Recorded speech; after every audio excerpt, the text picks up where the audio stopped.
Whenever I think of space travel, the first thing that comes to mind is Star Trek. Whenever I think of time travel, the first thing that comes to mind is Back to the Future. But whenever I think of sci-fi as a genre, as a whole, the first thing that comes to mind is Doctor Who.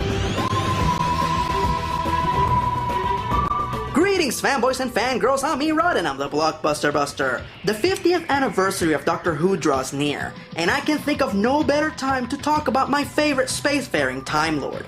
However, before we get this show on the road, I just want to clarify that this won't be one of my traditional honest reviews, for two reasons. First reason is that there are already plenty of people on this website that review and talk about Doctor Who, so it's kind of pointless for me to try and review the show as a whole, if everything that could be said about it has been said already. And secondly, as I stated before, this show has been around for 50 years. I could make a 12-hour video and I would only still be scratching the surface. This quite simply is intended to be a brief retrospect of my 20-odd years being a faithful fan, and my personal experience with the 11 actors who have played the Doctor and their respective eras. So now, for the benefit of those of you who should seriously be returning your geek cards, the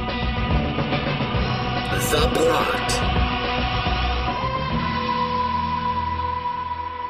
In the history of fiction, there are many different heroes who specialize in lots of different situations. If you're under vampire attack, call Buffy. If your house is haunted by ghosts, call the Ghostbusters. If the Earth is under the threat of a mass alien invasion, bring in the Justice League.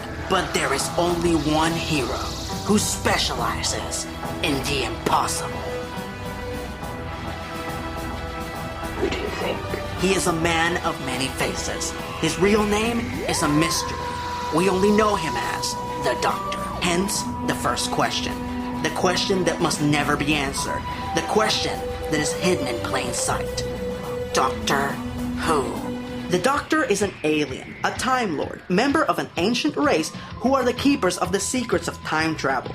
The difference between the Doctor and his fellow Time Lords is that the Doctor is the only one who uses his gifts to help others and make a difference. He is the original space cowboy who rolls into town in his magical time-traveling phone box, saves the day, and then disappears, not even stopping to be thanked. And the majority of the time, he saves worlds, solar systems, hell, all of reality with just a little ingenuity. As an alien, the Doctor has at least two superhuman abilities that are worth noting. The first is his ability to regenerate. If the Doctor is ever mortally wounded, he can save himself by regenerating into a new body. Initially, this was just a cheap way for the creators of the show to justify a new actor taking over the role of the Doctor. But it has now become one of the key factors to the show's longevity. When the Doctor regenerates, he also develops new quirks and personality traits, as every actor who has ever played the Doctor has played the character in his own way. But three personality traits have always remained the same. The Doctor is very brave,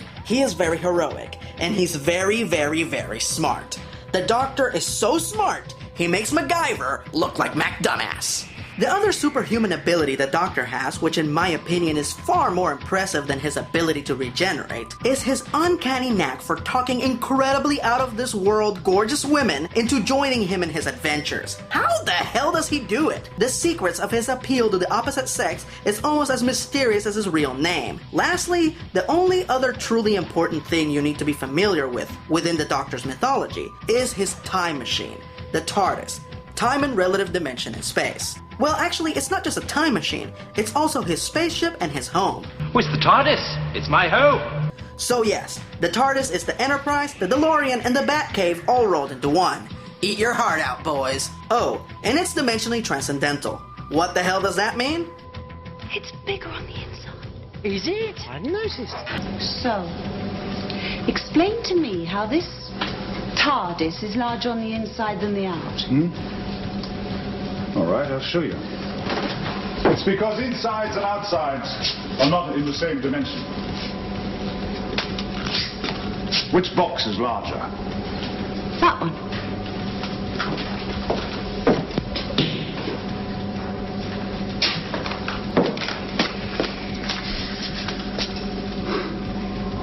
Now which is larger?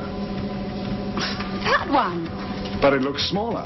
Well, that's because it's further away. Exactly. If you could keep that exactly that distance away and have it here, the large one would fit inside the small one. Now here's the number one TARDIS question I always get from non-Whovians. Why the hell does the TARDIS look like a 1950s police telephone box? You see, the TARDIS has a chameleon circuit, which allows it to blend in to whatever particular time and space the TARDIS happens to land in. If it lands in ancient Rome, it would look like a column. If it lands on Endor, it would look like a pine tree. So when the TARDIS first landed on Earth back in 1963 in London, it assumed the shape of a police box, which were very common at the time. But then the chameleon circuit malfunctioned, and the TARDIS got stuck in the shape of a police box permanently. Alright, that's enough exposition. Now let's do what the Doctor does best and go to the past, as we delve into my own personal Who history. I don't ever recall a time when I wasn't aware of who the Doctor was. To me, he always was. Back when I was growing up in Puerto Rico in the 80s, I used to watch Doctor Who dubbed into Spanish. And as a matter of fact, we actually didn't call it Doctor Who. We called it El Doctor Misterio con Tom Baker. Whovians have a saying, you never forget your first Doctor. And like most people on this side of the pond, the first Doctor that I was ever exposed to was Tom Baker. As a child, he was the closest thing I had to an imaginary friend. He was this perfect whimsical space wizard who always knew what to say and what to do. To the Doctor, nothing is impossible. As a child, that always gave me a sense of hope. As a kid, I knew nothing about the regenerations, and for most of my life, I was completely unaware of the other 7 actors who had played the character at the time. From my point of view, Tom Baker was the only Doctor. Hell, I didn't become aware of the other incarnations of the Doctor until I was in high school. Interesting fact, back in 1996, I logged on to the internet for the very first time. I looked up 3 things: Weird Al, Darkwing Duck, and Doctor Who. Finding out that there was a vast hidden legacy behind the show that I had loved for so many years was like finding a secret tomb full of treasure. After that, I did manage to catch a few episodes with Jon Pertwee and Sylvester Mccoy, but even then, I could only see Tom Baker as the Doctor. So fast forward to 2005, where after a 16-year hiatus, where the most we saw of the Doctor was in the failed made-for-TV movie, the show was back, and I was not excited. At all. Very little about the new show's advertisements reminded me of Doctor Who, or at least the Doctor Who that I knew. But I have to give major props to the Sci-Fi Channel, because they did a spectacular job of advertising the show and making it feel like an event. So I gave in and checked it out anyway. I watched the first 3 episodes and I didn't like them. At all. Why? Because in 2005, I was still stuck on Tom Baker. Yes, that's how powerful a connection I had with his version of the Doctor. To me, the new series just wasn't the Doctor Who that I remembered. A couple of years went by, and at times friends would recommend me episodes, and I would check them out and enjoy them, but I never saw anything that turned me into a devoted fan of the new Who. And then, there was Tennant. David Tennant is solely responsible for my regeneration as a Doctor Who fan, and my acceptance of the new series. Long story short, David Tennant was the first actor to play the Doctor who was originally a fan. His love for the show and his constant references and nods to the classic Who inspired me as a fan. And like the Doctor, I went back in time and slowly and patiently watched the entirety of the series in chronological order. So this is my experience with the 11 Doctors. Let's begin with the original, the wise old grandfather.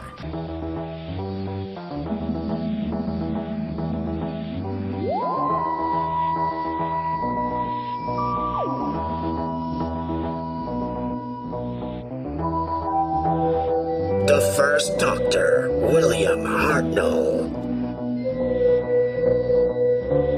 The crotchety, grumpy curmudgeon who couldn't pilot the TARDIS. His trademark was getting his companions' names wrong. Now, I apologize for starting this on a sour note, but this is my least favorite Doctor and my least favorite era. Now please, don't get me wrong, I don't hate William Hartnell. In fact, I agree with Nash. The Doctor has never been played by a bad actor. And yes, I understand that this being the first era, that the show had major budget constraints. And that no one was truly certain what they wanted the show to be, educational or science fiction. I understand all this, and I sympathize. Now what's my issue with this era? The pacing was terribly slow, to the point that it was the era that took me the longest to watch, since I would lose interest and stop watching for weeks at a time. Now I can usually contend with bad pacing, as long as the characters are good, but honestly, the original companions were pretty lackluster. And on top of it all, the first Doctor was so senile and so mean that I found him hard to like. Now, I suggest we take a walk along the beach and try and find the spot where the cliffs run down to sea level. Yeah, but that could be miles. It'd be much quicker to go up here. Yes, so possibly it might, but I'm not a mountain goat, and I prefer walking to any day, and I hate climbing. And yes, I know, he mellowed out towards the end. But man, did he pull some major doozies before that happened. For example, did you know that the original premise of the show was that the Doctor got his companions lost in time and space because he didn't know how to pilot the TARDIS? In the first episode, he almost bludgeons an injured caveman to death with a rock because he felt like the guy was slowing him down. And did you know that the reason that the Doctor and his companions were first captured by the Daleks on Skaro was because the Doctor lied to his companions and told them that they needed to search the Dalek city for Mercury to fix the fluid link on the TARDIS, even though there was nothing wrong with it. And why did he lie? Because that was the only way that he could get his companions to go exploring the planet with him. Way to go, Grandpa. Rule 1, the Doctor lies. If you're a fan of the first era, all the power to you. All I'm saying is that it wasn't for me. And it definitely did not make me look forward to sitting through the eras of two more old guys before I got to Tom Baker. But boy was I happy to find out that I didn't have to wait until the fourth Doctor to witness the sci-fi awesomeness that I craved. And with that, we move on to the Cosmic Hobo.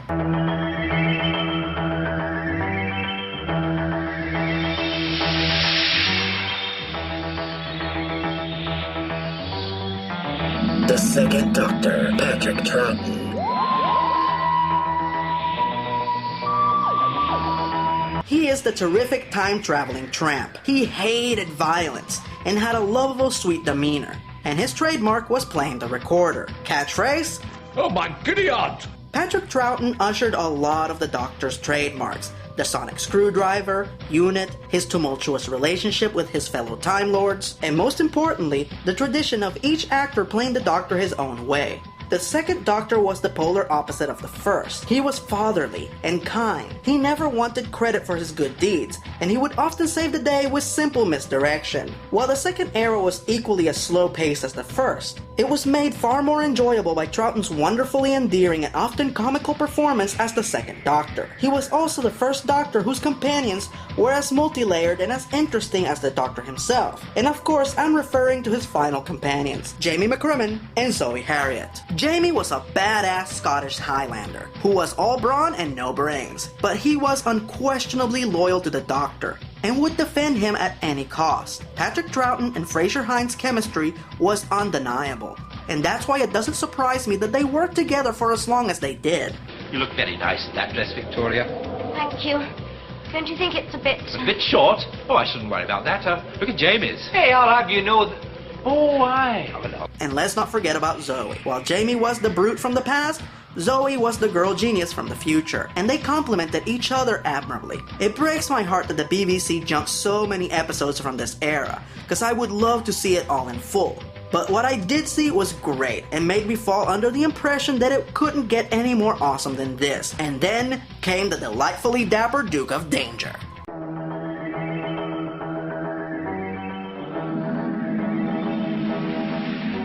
The third Doctor, John Pertwee.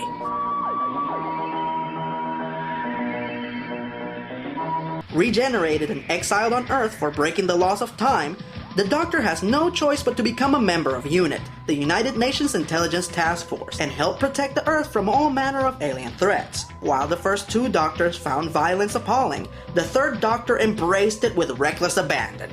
That's right. He knew Venusian karate and he wasn't afraid to use it. Like this, and that, and one of these, and don't forget this one. You want some 2C Devil? You want some shit? His catchphrase? I reversed the polarity of the neutron flow. Reversing the polarity? I've reversed the polarity of the neutron flow. Really shouldn't take that long just to reverse the polarity. That must be a bit out of practice. I freaking love this era. The pacing finally got up to speed. We finally got to see the Doctor in color for the first time. John Pertwee wasn't cool. He was super cool. John Pertwee was so cool, he made a lisp sound cool. Dr. John Smith.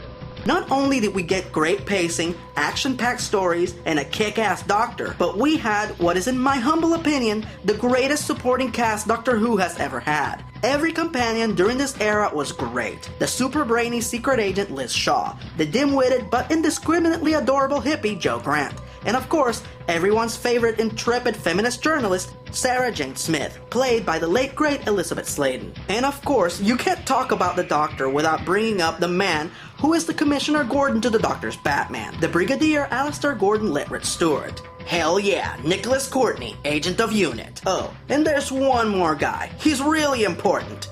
He's my favorite Doctor Who villain. What's his name again? Ah yes, the Master.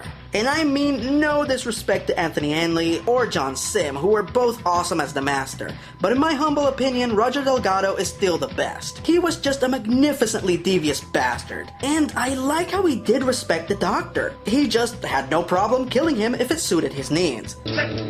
You're a good doctor, but you're not good enough. You haven't seen the quality of my footwork yet. Watching this era in full made me a huge fan of Jon Pertwee, and turned him into one of my all-time favorite Doctors, right up there with Tom Baker and David Tennant. It was really sad to see him go, but it was time to make way for the whimsical Wizard of Wonder and Whimsy.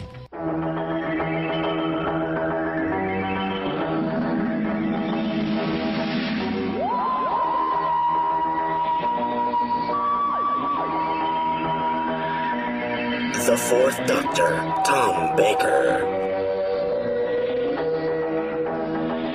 I think Verity Lambert hit the nail on the head when she said that Tom Baker's mass appeal as the Doctor stemmed from the fact that he never let you forget that the Doctor was an alien. The Fourth Doctor always stuck out even on his own planet. He was an outsider. He was a bombastically brash bohemian who dressed like a thrift store exploded on him. And he didn't care. His trademark was his ridiculously long multicolored scarf that will forever be linked to the Doctor's mythology no matter how many times he changes his wardrobe. His catchphrase?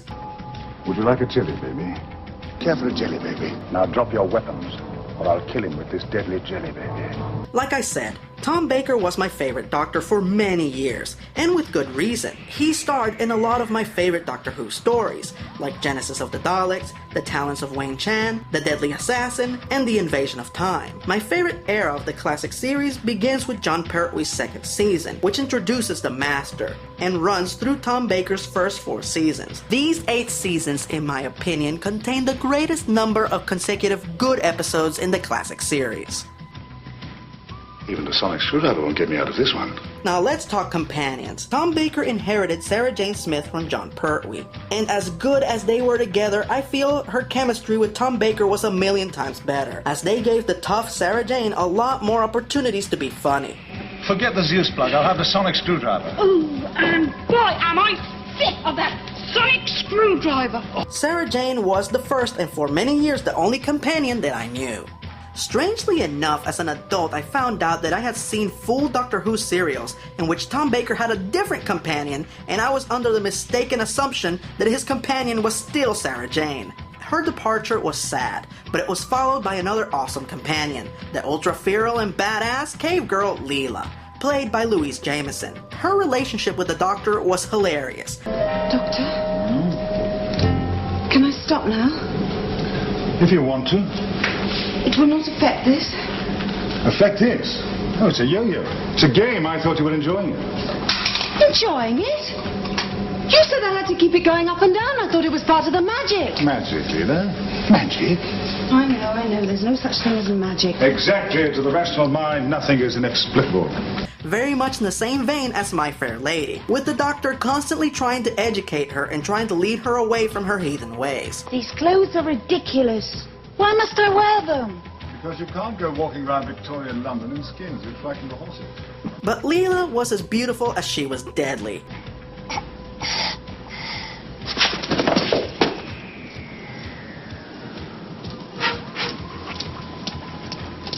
What's this?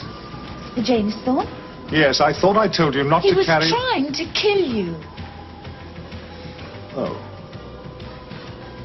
Oh, well, in that case, you'd better come along. While my favorite era begins with the introduction of the Master, it ends with Leela's departure. And no, I have nothing against the Fourth Doctor's other companions. Romana 1 and 2, and there were some good stories after the invasion of time. Just not as many that appealed to me fully. And things got even worse when John Nathan Turner took over as showrunner. But more on that later. Oh, and yes, this era also introduced K9. Not a fan. Insufficient data. Yeah, you never fucking know the answer when it's important. In conclusion, I say this. Tom Baker's Doctor was an important part of my childhood. Right up there with comics, wrestling, and Star Wars. He taught me to be smart rather than tough, and to be brave no matter the odds. In my time with this show, I have only cried during the regenerations of 2 Doctors. The first was Tom Baker. It's the end. But the moment has been prepared for. Now let's move on to that courageous cricketeering cavalier.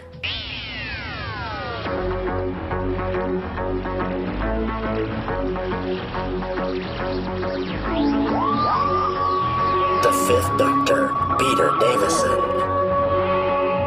After nearly 15 years of older men playing the Doctor, we got ourselves our first young Doctor, played by the dashing Peter Davison. For however alien Tom Baker's Doctor was, Davison's was relatable and down to earth. He was peaceful and mellow, but when there was a call to arms, he was always in the front lines. His trademarks included his affinity for the game of cricket and that enigmatic stick of celery on his lapel. Doctor, why do you wear a stick of celery in your lapel? Does it offend you?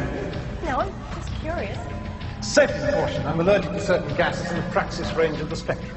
Well, how does the celery help? The gas is present, the celery turns purple. Then what do you do? I eat the celery. If nothing else, I'm sure it's good for my teeth. Great choice, celery, but fair play to you. Not a lot of men can carry off a decorative vegetable. Shut up! Now please listen very, very closely to what I'm about to say, because I really don't want to be misquoted here. I like Peter Davison.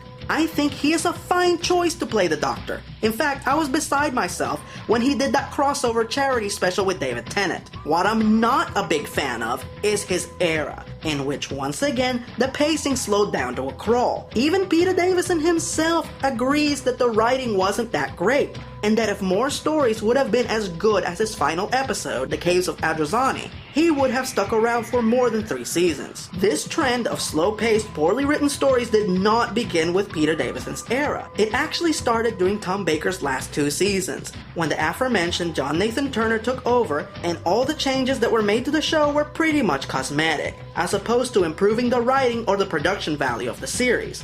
Also, Davison's era suffered from TMPT.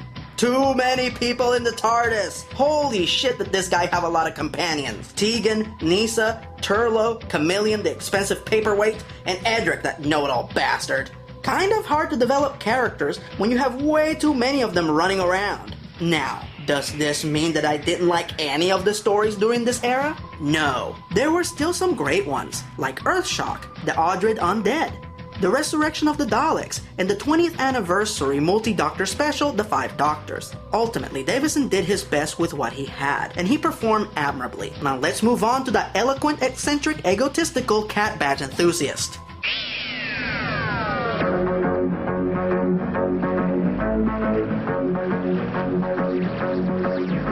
The 6th Doctor, Colin Baker. He was a loud, overbearing, glory-hogging egomaniac who had all the right to be. The guy saved the universe on a daily basis. He had all the right in the world to brag. Then stay behind! This is work for heroes, not for faint-hearted girls! I always loved it every time someone attacked Colin Baker's Doctor. He would always get this hilarious look on his face as if almost to say, "Do you even know who you're fucking with?" Now, I want to go ahead and clear the air, as the 6th Doctor carries the absurd reputation of being the worst Doctor. I'm going to go ahead and tell you that that is bullshit.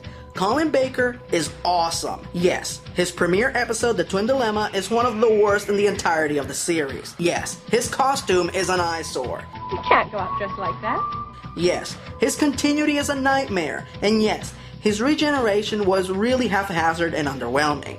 And yes, I'm fully aware that Colin Baker faced some strenuous circumstances behind the scenes during his time as the Doctor. But I'm not here to talk about that. I'm here to talk about this great character played by a great actor. I genuinely enjoyed his era. The pacing picked up and the dull moments were few and far between. His companions were nothing to write home about, but at least they weren't annoying or superfluous. I actually liked the trial of the Time Lords. While the story has its problems, I still enjoyed it for what it was. It's sad that his era was cut short, but Colin Baker made every moment count. Let's exercise the brain cells for once, shall we? Rather than the muscles. And now it's time for that magnificently Machiavellian maestro of mischief.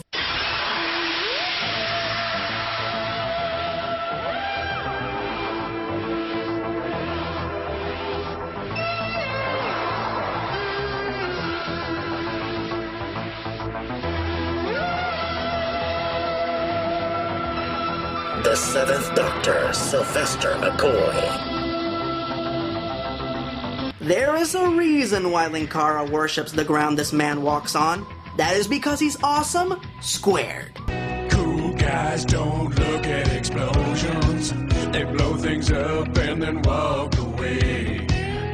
Who's got time to watch an explosion? His trademarks included his hat twirling and his signature question mark umbrella. He was just as intense and epic as Jon Pertwee's Doctor, but McCoy relied more on elaborate planning and manipulation rather than getting his hands dirty. If there is one crossover that I always wanted to see in the Doctor Who universe, it would have to be between the two action Doctors. The Daleks would exterminate themselves if they saw these two coming. While my two favorite classic Doctors are Tom Baker and Jon Pertwee, Sylvester McCoy's Doctor had two things that no other Doctor will ever have. Number one, he had Ace, played by the lovely and talented Sophie Aldred. In my personal opinion, Ace is the greatest companion of them all. Well, it's not my fault this decade's got no street cred.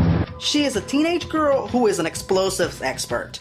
I'll repeat that, just in case it didn't sink in the first time. She is an explosives expert. Ace, you said 10 seconds. Nobody's perfect, Professor. She's a scrapper, a tomboy, and unlike the rest of the companions, she doesn't run away from trouble. She goes out looking for it.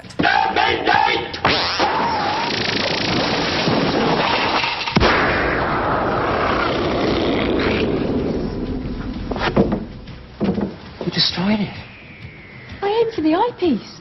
She doesn't give a shit what you think. She rarely needs to be rescued, and the only person whose opinion she even remotely cares about is the Doctor. And even then, she will go against his instructions if the situation demands it. And the second thing that the Seventh Doctor has over the rest is remembrance of the Daleks. Fanboys and fangirls, this is the single greatest episode of the original run. I could watch this episode 10 times in a row and not get tired of it. I don't wish to spoil it, so all I'll say is this: that not only does it contain connections to the beginning of the show, but it serves as another chapter of the Doctor's continuous battle with the Daleks. But it also works as an allegory of the racial issues of the era, which sadly are still relevant today. Anyway, in spite of Sylvester McCoy and Sophie Aldred's collective awesomeness, Come on, Ace. We've got work to do. This was the time in which Doctor Who was cancelled, and it went into its infamous 16-year hiatus, or as I like to call it, the Dark Period.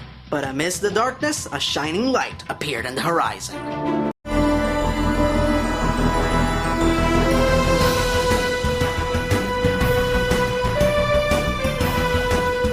Eighth Doctor, Paul McGann.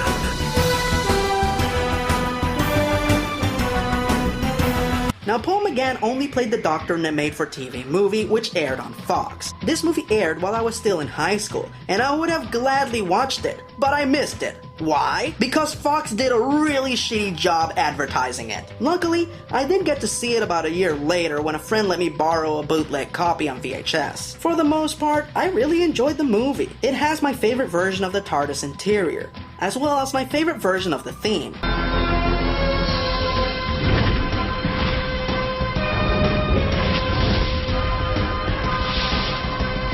Paul McGann was a great choice for the Doctor. To me, he's the Hugh Grant Doctor. He is always charmingly befuddled. Oh dear, now look at that. I've gone and used up 3 whole bodies in just under a minute, all because I forgot to unplug first. That really was terribly silly of me. It's sad that this film didn't give way for a new Doctor Who series, as I would have loved to see more of Paul McGann playing the Doctor. There is a huge debate as to whether or not this film should be counted in continuity. Personally, I think it should, as you get to see Sylvester McCoy regenerate into Paul McGann. I will say this about the sequence. Sylvester McCoy's death and regeneration is one of the most cruel and heartbreaking in the entirety of the franchise. Don't misunderstand me, it's really well done. I'm just glad I didn't see it as a kid because it would have scarred me for life. So why is the continuity debate so heated? Well, you see, the movie makes the infamous claim that the Doctor is half human. I'm half human. On my mother's side. How do I feel about this? Well, for me, that's about 10 levels of I don't give a shit. Whether you want to accept this as canon or not, it in no way hinders my enjoyment of this movie or the rest of the series. As long as the character is consistent and he is played by a good actor, I don't care. If you want to believe that the Doctor was still suffering from post-regeneration amnesia, maybe you have selective amnesia brought on by shock. Maybe. Or that the Eye of Harmony lied to the Master to protect the Doctor, all the power to you. I just don't care to waste that kind of brain space. There is one thing about this movie that I do find to be completely atrocious. Well, remember back when I was praising all the actors who played the Master and I left out Eric Roberts? Well, that wasn't a mistake, because in this movie, he is fucking terrible. I always dress for the occasion. Holy shit, did no one direct him? Oh my god, I used to love Eric Roberts. When I was a kid, I grew up with the best movies. But this is just balls. In spite of its success in Britain, the movie failed to garner interest for a new series until 2005, when we found out that the Doctor's absence was due to his involvement in the Time War.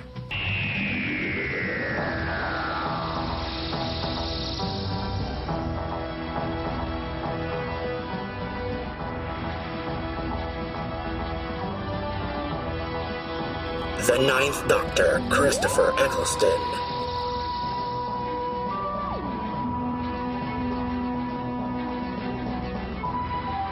Now, before I start rambling on and on about the new series, I want to extend a special thanks to Russell T. Davies and Julie Gardner. They are the paddles on the defibrillator that brought the Doctor back to life, and without them, the dark period could have extended through another 16 years. With that said, no, I did not watch the new series when it first aired, but more on that later. First, let's talk about the Ninth Doctor. He was a war veteran who survived the most ambiguous mysterious battle in history, the Time War. The after effects of being the sole survivor seems to be this Doctor's defining characteristic. That and his love for bananas. Bananas are good. His catchphrase? Fantastic. Absolutely fantastic. Like I said, this was the Doctor who took me the longest to like. Nothing against Christopher Eccleston, it's just that even though I had seen other actors play the Doctor, I was just stuck on Tom Baker and his era. And the new show, for the lack of a better term, seemed alien to me. But over the years I have developed a deeper appreciation for this era, and its significant contributions to the mythology. If I had to pick a favorite episode from the Ninth Doctor's era, I would have to go with Dalek. It's one of the very few times we see the Doctor give in to his emotions, and Eccleston pulled it off magnificently. We are the same. We're not the same, I'm not... No, wait. Maybe we are. You're right, yeah, okay. You've got a point. Because I know what to do. I know what should happen. I know what you deserve. Exterminate. Now, while we're on the subject of the Ninth, I have to address Christopher Eccleston's lack of interest to return to Doctor Who. Now, for those of you who don't know, Christopher Eccleston has said on several interviews that he would never return to Doctor Who, not even for the 50th anniversary special. Now, I have the utmost respect for Christopher Eccleston. He is a great actor, and I'm really looking forward to seeing him play Malekith the Accursed in Thor: The Dark World. But I highly disagree with him here. If this was some crappy signature sitcom role that he was trying to disassociate himself with, I'd understand. But he was already a big actor before Doctor Who, and he's still a big actor now. I think he should make the time to at least be in the 50th anniversary special for 3 reasons. Reason 1. This could potentially be the first multi-Doctor special for the new era of Doctor Who. The one major bummer of the past multi-Doctor specials is that they can never get all the Doctors together. The closest they have ever gotten was the 10th anniversary special, The Three Doctors, where William Hartnell appeared via pre-recorded video footage due to major health problems. So, is Christopher Eccleston really going to let himself be outstaged by a sick old man? Cause that would be sad. Incidentally, 10 points on the badassitude meter to William Hartnell for doing that. Second reason. It's the 50th anniversary. No other sci-fi series has ever reached this milestone. It would be sad if he wasn't a part of this momentous occasion. And my third reason. I know Christopher Eccleston is a big actor. I get that. I respect that. But if equally huge actors like Timothy Dalton and Michael Gambon can make the time to appear in Doctor Who specials, so can he. In conclusion, if I can put my stubbornness aside and accept him as the Doctor, he can put his stubbornness aside and participate in this very important landmark. It's his duty to his fans and his country. Nuff said. Now, let's move on to the man that regenerated me as a fan.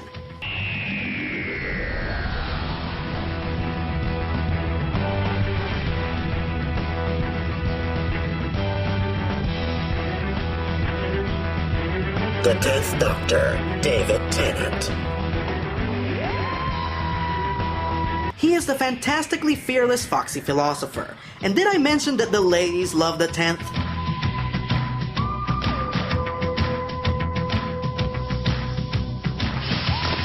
David, I think you're gorgeous. God bless you, Anne. It's not easy being the Doctor. He is as whimsical and wacky as Tom Baker and as intense and epic as Sylvester McCoy, but with what I like to call the Tennant twist, as David Tennant can go from wacky to epic in 3/8 of a second. Doesn't that just sum up Christmas?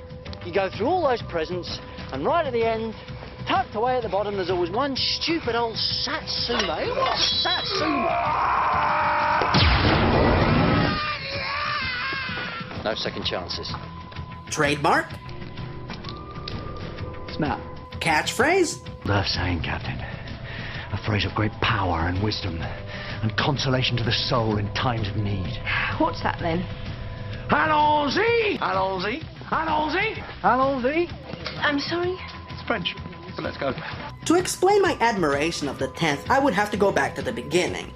You see, it was the year that they were about to premiere the Christmas special, The Runaway Bride, on Sci-Fi Channel. Not only did the Sci-Fi Channel do a great job at advertising the special, but to commemorate the event, they decided to air the Christmas special from the previous year, The Christmas Invasion, earlier in the day before premiering The Runaway Bride.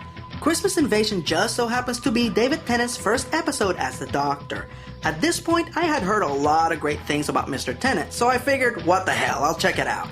As far as introducing the new Doctor, this episode is brilliant. Basically, all the while the Doctor is recuperating from his regeneration, there is a mass alien invasion. So the entire episode builds up to the moment when the Doctor will wake up and save the day.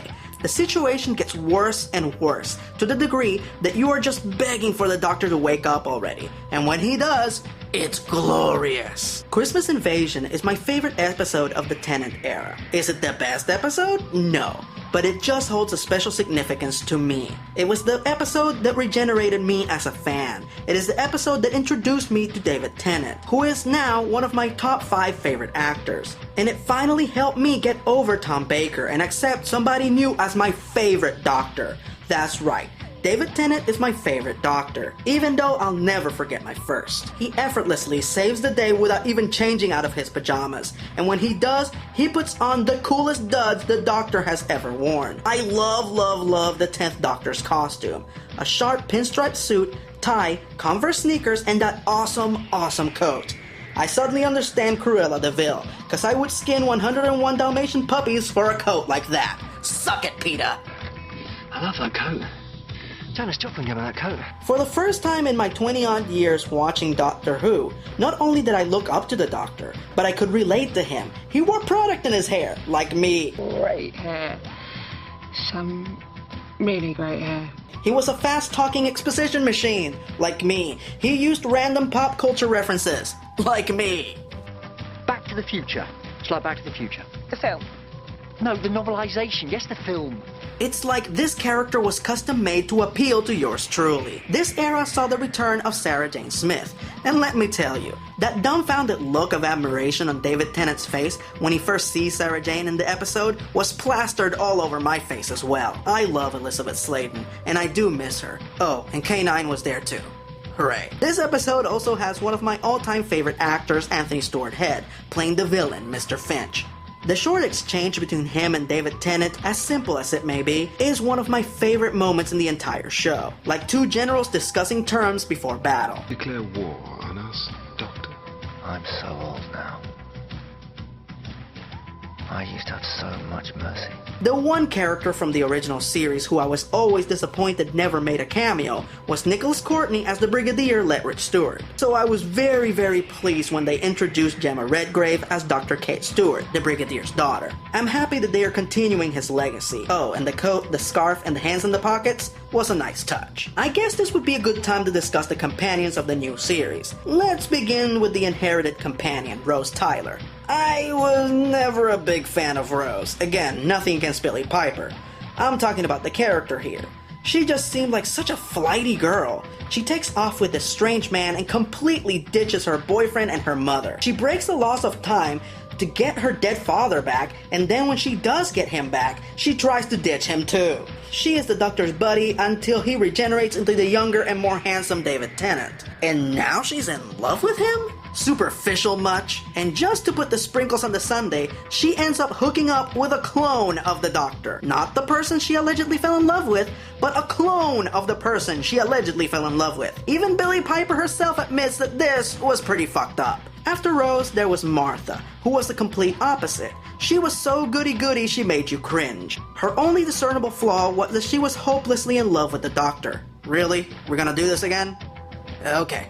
But the worst thing about Martha is that right when she became a globe-trotting freedom fighter, right when she got over the Doctor, right when she became Dr. Martha Jones, agent of UNIT, right when she got really interesting, she left. Really?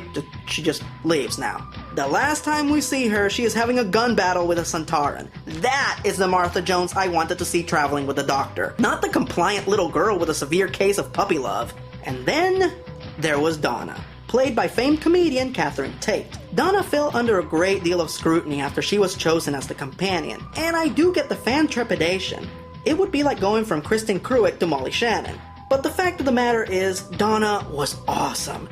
Donna initially rejected the Doctor, but her encounter with him made her take a good hard look at her life, and made her realize just how empty it was. She was a 40-year-old single woman still living with her mother. Her desire to join the Doctor was well-founded. She wanted to help save the world and make a difference. She wasn't a warrior or a scientist, she just had the will to help. And most of the time, that's all you need. Catherine Tate's chemistry with David Tennant was undeniable. They play so well off of each other, you believe that they've had this long-term relationship adventuring through the cosmos. What do you think? Flapper or slapper? Flapper, you look lovely. She was feisty. She questioned the Doctor. While he might be a genius, he's not infallible, and Donna never let him forget that. Excuse me. What, you're in charge? Not this time, not yet. Donna Human, no. I don't need your permission. I'll tell her myself. Oh, and did I mention that she's fucking hilarious? You said you'd been to the toilet. Oh, I know this. If she was really posh, she'd say loo. I love Donna. Out of the 30-odd companions the Doctor has had, Donna is the one that I would travel with. She would keep me in check, and she would make me laugh. Factory workers, in the streets, in broad daylight. It's more like Guantanamo Bay out there. Donna, by the way, Donna Noble, since you didn't ask. I'll have a salute. Mom. Oh, and I know that all the fangirls on the planet will scream at me if I don't mention him at least once. So here we go. Captain Jack Harkness, ladies. Captain Jack Harkness. That baby-faced bastard. Gotta love him. Anyway, while I'm on the subject of promiscuous Jack, I know I'm gonna get a million questions about my thoughts on the Doctor Who spin-offs, the Sarah Jane Adventures, and Torchwood. I think the shows are fine, but I don't feel comfortable recommending them, as I can't technically say, if you like Doctor Who, you'll like these shows, since they are so different from Doctor Who. Sarah Jane being for kids, and Torchwood being for adults. So there you go. Anywho, While the Tennant era might be my favorite of the new series, it does contain the only episode which I absolutely hate out of the entire franchise. While there might be some of the episodes from the classic series that annoyed me or bored me, this is the only episode that I hate. And if you're a fan of the show, you know where this is going. Love and Monsters. This episode can suck a and die. Now, Nash already riffed on this episode rather eloquently, so I'll be brief. This is what Whovians call a Dr. Light episode, meaning an episode in which the Doctor's involvement is very minimal. Other Dr. Light episodes like Blink, Turn Left, and The Girl Who Waited are awesome.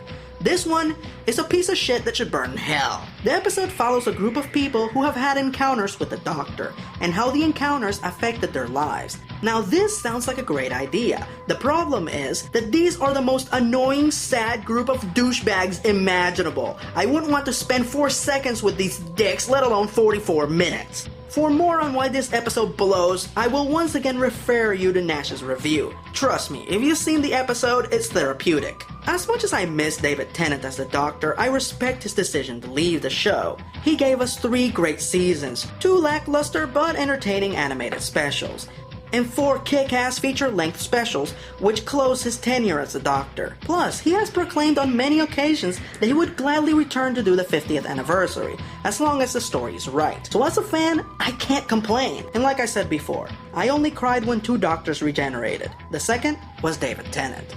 I don't want to go.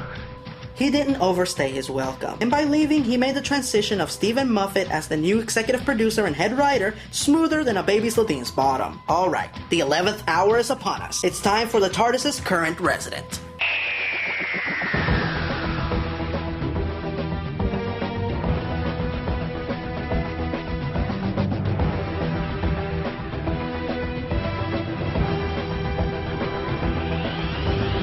The 11th Doctor, Matt Smith. Now this is the one who's going to be the hardest to judge, since this era is still in progress, so I apologize to any of you who are seeing this a couple of years from now and it just sounds out of date. Like Catherine Taita's Donna Noble, Matt Smith also received a great deal of scrutiny when he was chosen for the part. This was a fan reaction that left me scratching my head. Before Matt Smith, the producers of Doctor Who chose 10 great actors to play this character. Why would they drop the ball now? Everyone seemed to be fixated on Matt Smith's age, as he is the youngest actor to play the Doctor. My feeling? It's the Doctor. Age has nothing to do with it. Every actor before him has played the character different, and at 27, Matt Smith had more talent in his pinky than the entire cast of Twilight has in their entire bodies. And I know that that's like comparing a sunset to a landfill, but I digress. So the first thing that I want to say about Matt Smith is this. In all my time watching Doctor Who, there have only been 3 actors who I automatically accepted as a Doctor. Tom Baker, David Tennant, and Matt Smith. No, he's no David Tennant. He will never replace him, but he doesn't have to. He does things his way, and that's great. There is never a dull moment when he's on screen. He is this magnificently mischievous child trapped in a man's body. He is unapologetically himself no matter the situation. If you have a problem with that, well, I hope you have the balls to go up against the oncoming storm. Catchphrases? It's from the Doctor. What does it say? Geronimo. Photos are cool. Fezzes are cool. Stetsons are cool. Alright, let's talk companions. As I am recording this, Jenna Louise Coleman hasn't premiered as Clara, so again, I apologize if this feels out of date. So let's concentrate on the 11th's first companion, and the longest running companion of the new series, Amy Pond. Amy grew on me very slowly. Initially, her motivation was, you guessed it, she is in love with the Doctor, and she ditches her fiancé to go have adventures with him. Doctor, I think the TARDIS is experiencing a time skip, cause I've seen this shit before. The difference is that Amy had good reason to be in love with him, as Stephen Moffat decided to embrace the whole concept of the Doctor being an imaginary friend, as the 11th accidentally visited Amy when she was a little girl, so she grew up idolizing him. Then, he reappears to her 12 years later looking exactly the same, so of course, she would be in love with him. Also, this is the same plot as Stephen Moffat's Season 2 story, The Girl in the Fireplace, but expanded. So at first, I was very annoyed by Amy's careless flightiness. And then came Rory. Thank God for Rory.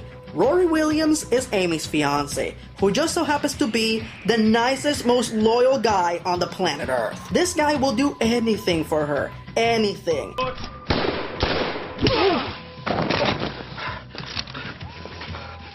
Sit still. Shut up. Rory, take Hitler and put him in that cupboard over there. Now, do it. Right.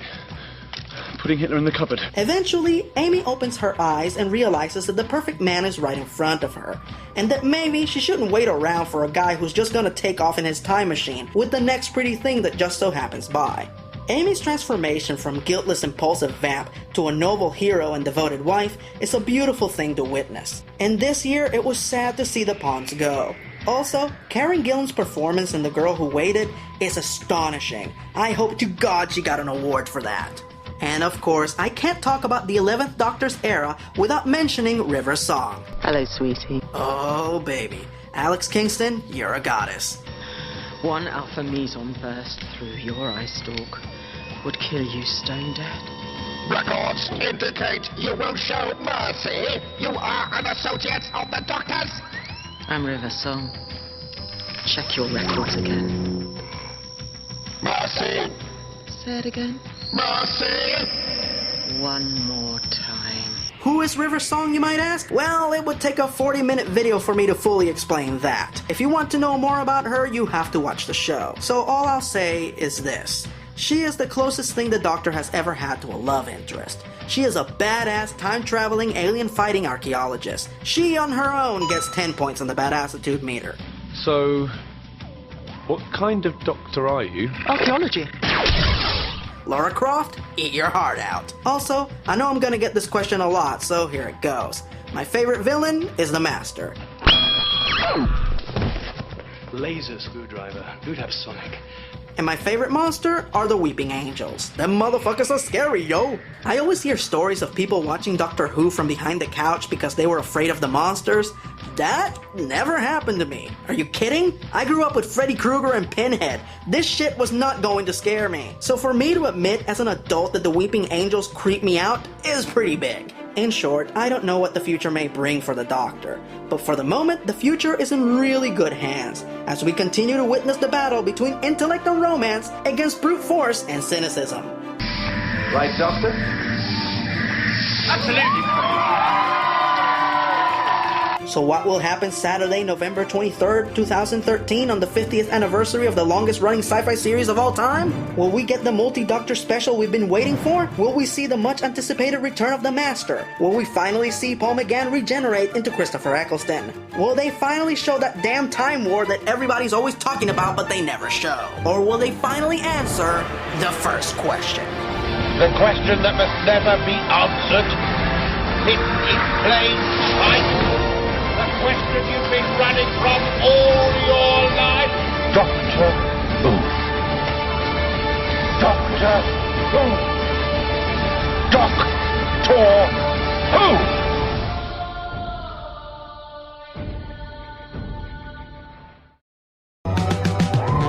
I cross the void beyond the mind, the empty space that circles time. I see where others stumble blind to seek a truth they never find. Eternal wisdom is my guide. I am the Doctor. Through cosmic waste the TARDIS flies to taste the secret source of life.